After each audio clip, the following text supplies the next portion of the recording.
everybody, it's Ron from Pick Dawgz, and this is Ron's Rundown. We're going to go over the MLB games scheduled for Friday, August 5th, 2022.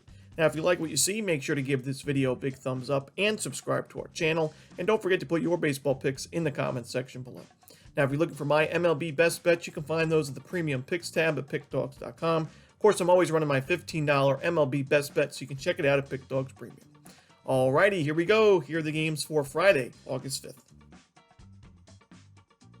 First up, we see the Miami Marlins taking on the Chicago Cubs.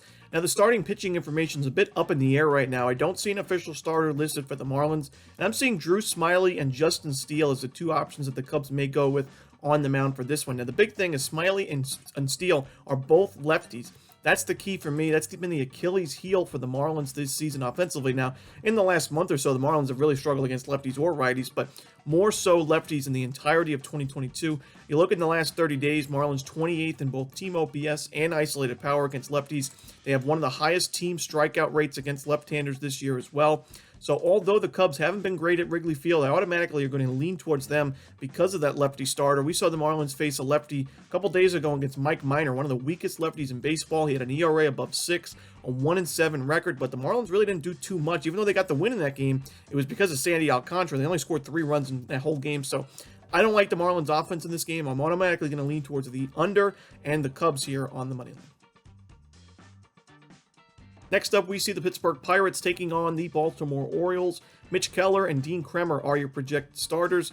This is a really tough game in my opinion. A lot of things that are kind of contradicting each other in this one, but I am going to lean towards the home team here in the Baltimore Orioles. Now, I haven't been in love with what I've seen from Dean Kremer lately.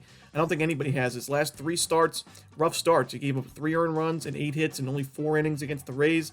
He gave up 4 earned, a home run against the Yankees and 5 1/3 back on July 24th. And in his most recent start against the Reds, 10 hits, 6 earned runs, 2 homers, and only 4 1/3 innings in an 8-2 Orioles loss. Now, that last start was at a hitter-friendly park in Great American, but at home this year, Kremer's actually got a little bit worse numbers. His ERA overall this year, 3.86. At home, it's 4.26. So I'm not in love with Kremer, but I do believe the Orioles have the much better bullpen. I also trust their lineup a lot more. When you look on the other side, Mitch Keller is pitching well, but he hasn't really faced the toughest of lineups. The Marlins twice, the Rockies, the Phillies. And the Orioles, in the last 30 days, they're number 5 in team OPS against right-handed pitching with the team OPS of 783. And they have been playing very, very well at Camden Yards this season. We know well above 500 at home this year. I think they'll be able to get to Keller here. I think it's going to be a pretty close game early on, but when these bullpens make their way into the game, I think the Orioles have the clear advantage, so I'm going to take the Baltimore Orioles here on the money line. Next up, we see the Washington Nationals taking on the Philadelphia Phillies. We're going to see Josiah Gray and Kyle Gibson on the mound for this contest. Now, Josiah Gray has been one of the weirder pitchers in baseball this year in terms of his splits. When you look at his day and night splits, this will be a night game at 7:05 Eastern, but in his night stretch, 5.51 ERA this season in 12 starts, so he's struggling in those night games. But in the day games, he's had a couple of starts. He's had 38 innings in day games, 3.05 ERA, so much, much sharper numbers there.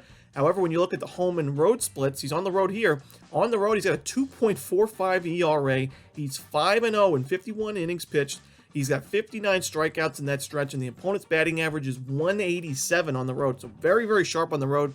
At home, 6.75 ERA. He's 2-7 on the year, giving up 15 homers and 50 innings pitched, an opponent's batting average of just under 270. He has really struggled at Nationals Park this season. He is on the road here, and I just don't think that Kyle Gibson is warranting a minus 200 plus price. I know the Nationals lost a big piece in there at that trade deadline with Josh Bell and Juan Soto, but I still think this lineup is good enough to at least compete in this game.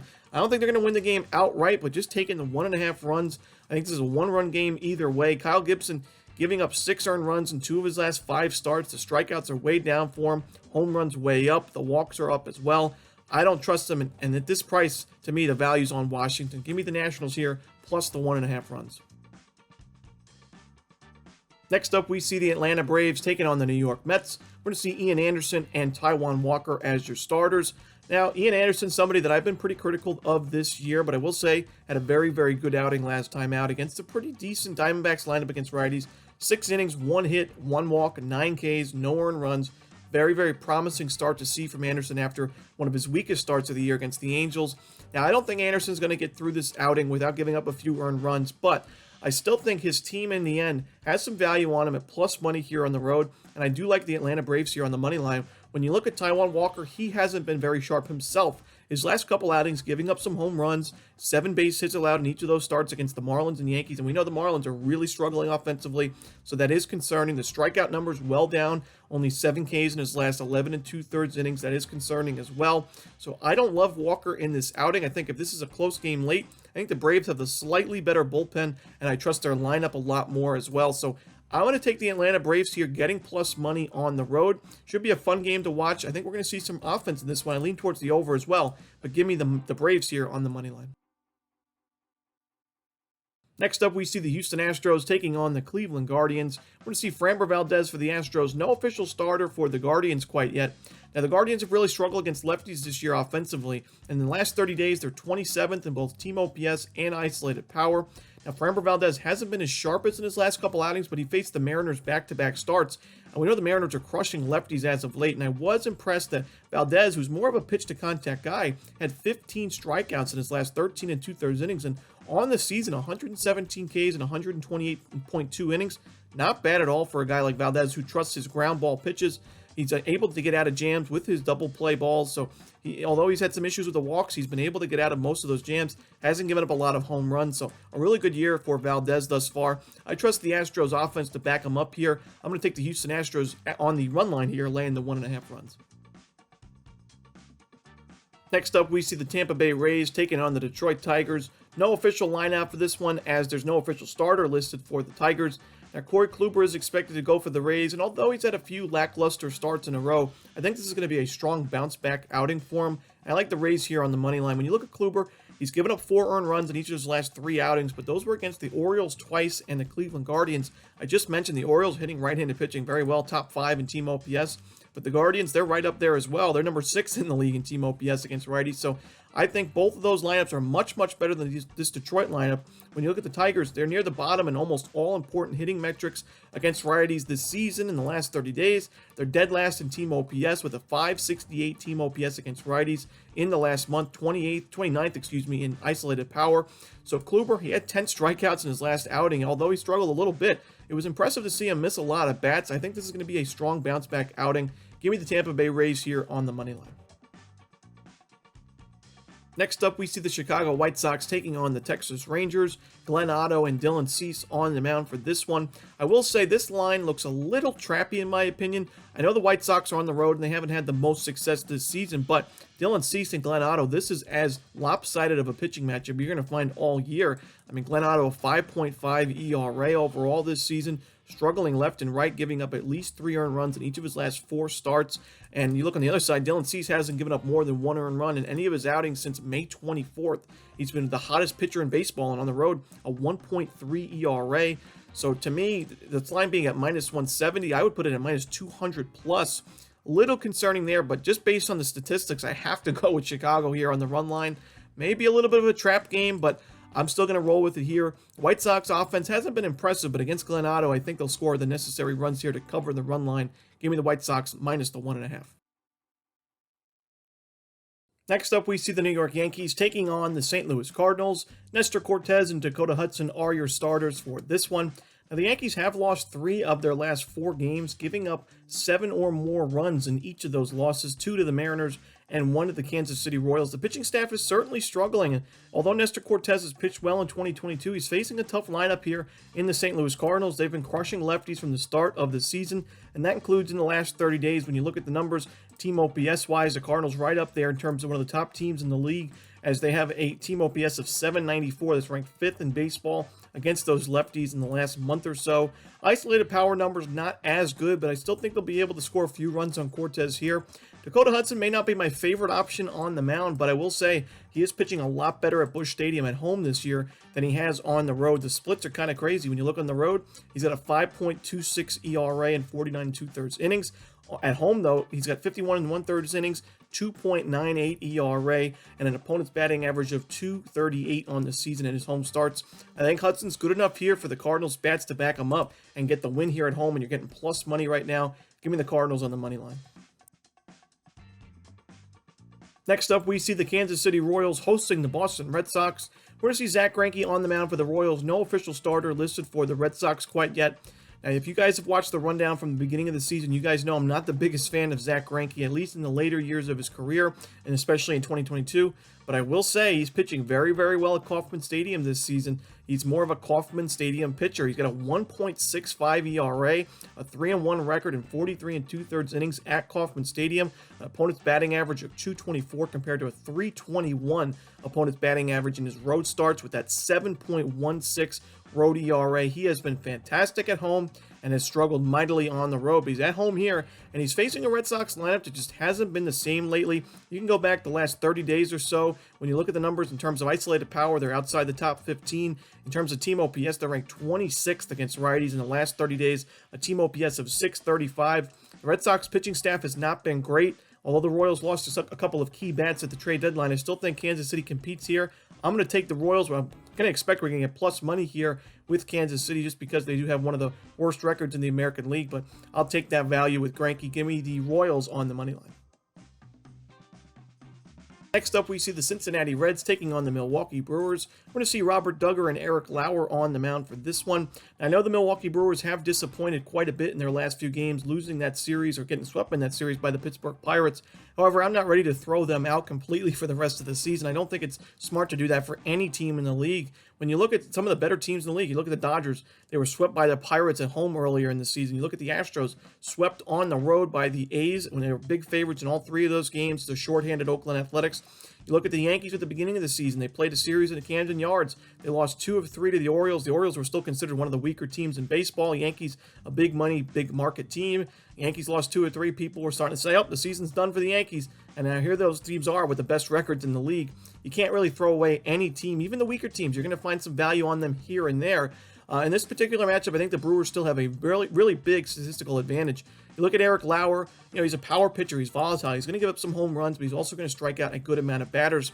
You look at the Cincinnati Reds' second highest strikeout rate against lefties in the last month, 28.7%. That's very, very high. You look at their team OPS numbers, a little bit down from what we've seen them before, and they just lost 2 of their righties that hit lefties well in Tommy Pham and Brandon Drury. Drury, the bigger loss there. He is a lefty killer. With him out of the lineup, this Reds lineup just not nearly as good. I think the Reds have one of the worst, if not the worst, bullpens in baseball. So the Brewers just have a big advantage here. I think with Robert Duggar on the mound, he's only had 12 innings at the major league level this season. He struggled in AAA, only 6.9 Ks per 9 in AAA this season, 3.7 walks per 9. So he's had control issues. I think he's in trouble here. I think the Reds are in trouble. Give me the Milwaukee Brewers here on the run line. Next up, we see the Minnesota Twins hosting the Toronto Blue Jays. We're going to see Tyler Mahle making his Twins debut here. On the other side, Jose Barrios. Now, Barrios has got a 6-0 record with a 3.23 ERA in his home starts this year, 64 innings pitched there. But in 50 1/3 innings on the road this season, 2-4 with a 7.15 ERA, giving up 13 home runs, an opponent's batting average of .311. He has just not been backable on the road this season. On the other side, Tyler Mahle really struggled pitching at Great American Ballpark in his time with the Reds. I think this move to Minnesota is actually going to help him quite a bit. I don't think Tyler Mahle is as bad a pitcher as maybe the word is about him. He's got a 4.4 ERA. His home ERA, 4.76. So I mentioned he struggled at Great American. But on the road, a solid 3.83 ERA. An opponent's batting average of 189 on the road. Only 3 home runs allowed, 45 Ks in 40 innings. I think Minnesota here is going to have a solid rest of the season and help the Twins make the playoffs. I like the Minnesota Twins here on the money line at home. Next up, we see the Colorado Rockies taking on the Arizona Diamondbacks. We're going to see German Marquez and Madison Bumgarner on the mound for this contest. I just don't love this spot here for Colorado. Not my favorite game on the board, but Rockies are playing a lot of games as of late. Now, they did get the win on Thursday against the Padres, but they lost 4 of 5 in that series, including a day-night doubleheader. And on the road this year, 16-33 the Rockies are, while at home, Diamondbacks 27-27, so right at 500. Much better at home this year. Madison Bumgarner, he's been really inconsistent in 2022. He's got a decent ERA at 3.83. Last outing wasn't great. The outing before was fantastic against the Nationals. He does pitch much better at home, a 3.03 ERA at home this season. I'm going to lean towards the Diamondbacks here. I don't love this Colorado Rockies bullpen. I think it was worked a lot in that series with San Diego. And with no days off, while the Diamondbacks did get a day off on Thursday, I think Arizona has the advantage there. So give me the Diamondbacks here on the money line at home. Next up, we see Patrick Sandoval and Robbie Ray on the mound for this Angels-Mariners matchup. Now, the Angels have struggled against lefties in the last month and really going back quite a bit from the beginning of the season. The Angels, pretty high strikeout rate against lefties overall this year. Dead last in team OPS in the last month with a .517 team OPS against lefties. 29th in isolated power, so not a lot of good offensive numbers against those left-handed pitchers. We're already at a pitcher-friendly ballpark at T-Mobile Park, and Robbie Ray has been good at T-Mobile Park. 2.96 ERA at home this year, 75 strikeouts and 67 home innings. So I do think Ray has a really good outing in this spot, and I like the under for the team total for the Los Angeles Angels. It's a low one, 2.5 runs, but I don't think the Angels score more than 2 runs in this game. I certainly don't think they'll score more than 1 or 2 against Robbie Ray, and this Mariners bullpen has been really solid, especially at the back end with guys like Sewald and Munoz. So I like the Angels team total under 2.5. Next up, our final game of the night, we see the San Diego Padres taking on the Los Angeles Dodgers.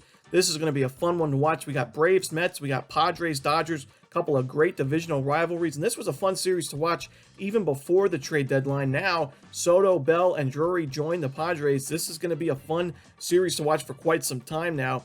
Two teams, and the Padres are way out in the division standings, but there's still plenty of time to go, plenty of games to go, and this is a big one. If they want to try to win that NL West, this is a big series on the road here, but not so fast. I still think the Dodgers are the better team overall.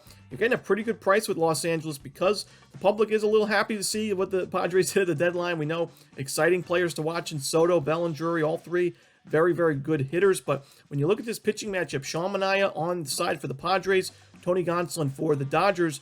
And I do think Tony Gonsolin's going to regress quite a bit as the season continues, but he's still a very solid starting pitcher. While Sean Manaea, just not the biggest fan of his as of late, giving up a lot of home runs. And when you look at the Los Angeles Dodgers, at the beginning of the season, we mentioned they can't hit lefties as well as they can hit righties.